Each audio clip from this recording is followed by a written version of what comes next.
மிகு பேரவைத் தலைவர் அவர்களே, கூட்டணியில் இருந்து வெற்றி பெற்றோம் என்று அது நாங்கள் ஒத்துக்கொள்கிறோம், அதெல்லாம் ஒன்றுமில்லை.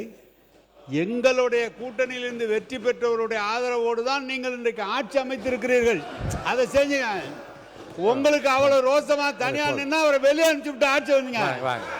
ஏன் வெளியே அவர் வந்து 80ல தோத்து போய் நின்ன போது காங்கிரஸை கை கொடுத்தது திமுக இல்லைன்னா காங்கிரஸே வந்திருக்காது. எப்படி அப்படி சொல்றது?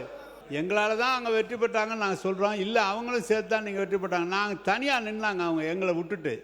எங்கேயாவது தமிழ்நாட்டில் இடத்த வெற்றி பெற்றிருக்காங்களா கேளு. வெற்றி பெற்றிருக்காங்க கேளு. மாண்புமிகு பேரவைத் தலைவர் அவர்களே, கூட்டணியில் இருந்து வெற்றி பெற்றோம் என்று அது நாங்கள் ஒத்துக்கொள்கிறோம், அதெல்லாம் ஒன்றுமில்லை. எங்களுடைய கூட்டணியிலிருந்து வெற்றி பெற்றவருடைய ஆதரவோடு தான் நீங்கள் இன்றைக்கு ஆட்சி அமைத்திருக்கிறீர்கள். அதை செஞ்சீங்க. உங்களுக்கு அவ்வளவு ரோசமா தனியா நின்னா அவரை வெளியே அனுப்பிச்சு விட்டு ஆட்சி வந்தீங்க. ஏன் வெளியே அவர் வந்து 80ல தோத்து போய் நின்ன போது காங்கிரஸை கை கொடுத்தது திமுக இல்லைன்னா காங்கிரஸே வந்திருக்காது. எப்படி அப்படி சொல்றது? எங்களால தான் அவங்க வெற்றி பெற்றாங்கன்னு நாங்கள் சொல்றோம். இல்லை, அவங்களும் சேர்த்து தான் நீங்கள் வெற்றி பெற்றாங்க. நாங்கள் தனியாக நின்னாங்க, அவங்க எங்களை விட்டுட்டு. எங்கேயாவது தமிழ்நாட்டில் இடத்த வெற்றி பெற்றிருக்காங்களா கேளு. வெற்றி பெற்றிருக்காங்க கேளு.